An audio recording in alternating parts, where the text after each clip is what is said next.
What if I told you that 5,000 years ago, while Europe was still deep in the Stone Age, a sprawling, sophisticated civilization had already mastered city planning, dentistry, and international trade in what is now modern-day India? This is the story of ancient India, a forgotten world of brilliant engineers, warrior kings, and spiritual revolutions. From the lost cities of the Indus Valley to the fiery rise of Ashoka the Great, this isn't just history. It's the blueprint of an empire that shaped half the world. So how did it all begin, and what caused it to vanish, only to rise again under a new banner? Let's travel back to where it all started. Welcome to the Indian subcontinent, a land of extremes. Towering Himalayas to the north, deadly deserts to the west, and lush monsoonal rivers carving through the center. It's here, between the Indus and Ganges, that one of humanity's oldest urban civilizations took root, a place known to us today as ancient India. But this isn't a single empire.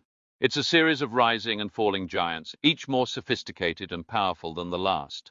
And it all begins with a lost city buried under dust for 4,000 years. Harappa and the mysterious Indus Valley Civilization, 3300 BCE, 1300 BCE.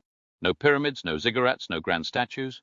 And yet the Indus Valley Civilization was one of the largest and most advanced societies of the ancient world. Stretching over 1 million square kilometers, its twin capitals, Harappa and Mohenjo-daro, were perfectly grid-planned cities. They had dockyards, warehouses, granaries, and an economy fueled by trade with Mesopotamia over 3,000 kilometers away. But here's the twist. We still can't read their language. The Indus script, found on over 4,000 artifacts, remains undeciphered. And then they vanished.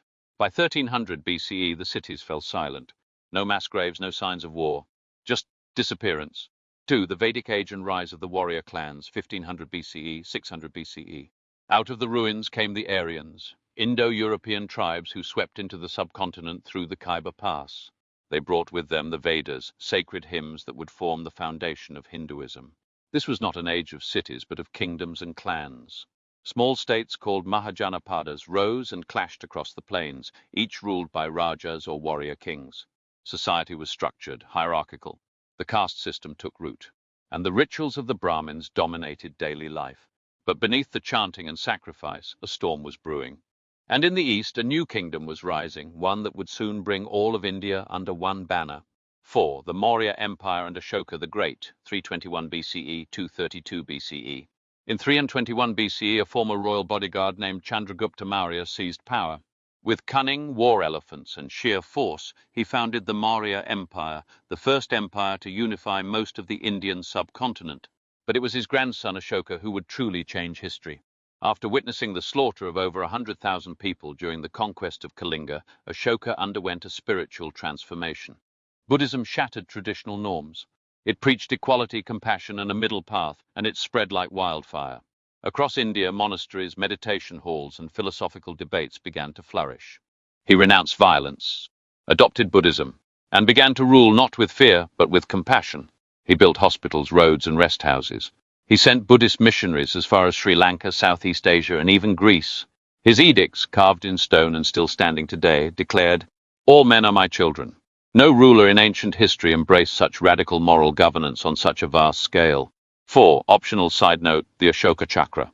The 24-spoke wheel at the center of India's modern flag? That's Ashoka's Dharma Chakra, symbolizing the eternal wheel of law, truth, and righteousness. A 2,000-year-old idea still flying over 1.4 billion people today. 5. Conclusion, final reflection. So what became of ancient India? It didn't vanish. It transformed. Its ideas, philosophies, and spiritual teachings outlived its empires. From Harappa's precise streets to Ashoka's peaceful proclamations, the story of ancient India is not just about the past. It's about a civilization that redefined how humans could live, rule, and believe. And in many ways,